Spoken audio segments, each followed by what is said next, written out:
পরীক্ষার হল, সেই পরীক্ষার হলে পরীক্ষায় ঢুকতে গিয়ে মনে পড়ছে আমার সামনের জাস্ট কয়েক মাস যদি পিছিয়ে যাই, আমি আগের কয়েক মাস পিছিয়ে যাই তাহলে মনে পড়ছে সেই সময়তে শাখা পলা নোয়া খুলিয়ে পরীক্ষা হলে ঢুকতে হয়েছিল, কারণ নাকি নিয়ম আছে। আমাদের এখানকার সো কল্ড সিউডো সেকুলাররা রাস্তায় নেমে পড়েছিলেন, তারা বলছিলেন, বক্তব্য রাখছিলেন যেটা তো নিয়ম, মানতে হবে, পরীক্ষার হলে এসব চলে না।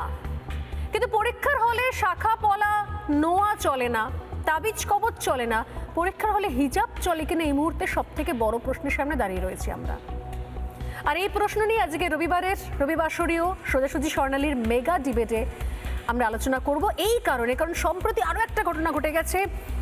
রাজ্যের 1 নম্বর বিশ্ববিদ্যালয়, সেখানে পরীক্ষা চলাকালীন টোকাটুকি করা হচ্ছে, টুকলি করা হচ্ছে এই সন্দেহে পরীক্ষক তিনি দেখতে চান যে পরীক্ষার্থীর কানে কোনো ব্লুটুথ হেডফোন আছে কিনা, কিন্তু পরীক্ষার্থী হিজাব পরিহিতা, অতএব হিজাব খুলতে হবে, দেখাতে হবে যে ব্লুটুথ আছে কিনা।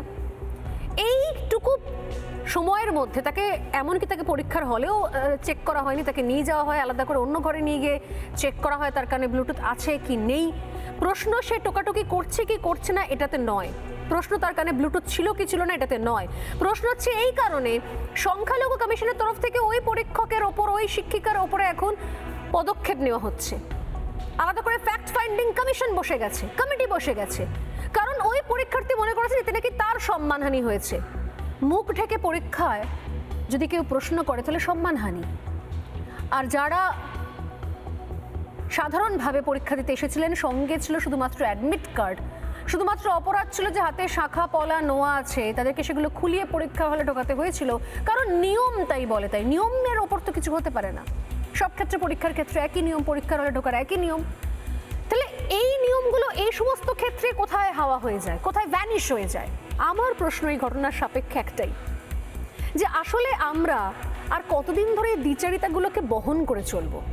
কতদিন ধরে, কতদিন পর থেকে আমাদের কাছে ক্লিয়ার হবে যে কোনটা করা উচিত, কোনটা করা উচিত নয়?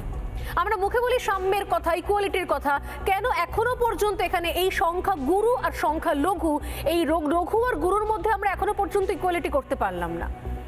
চারপাশে প্রতিবেশী দেশ জ্বলে যাচ্ছে, আরো অনেক কিছু হয়ে যাচ্ছে, প্রত্যেকে নিজের নিজের মতো করে ব্যস্ত হয়ে যাচ্ছেন।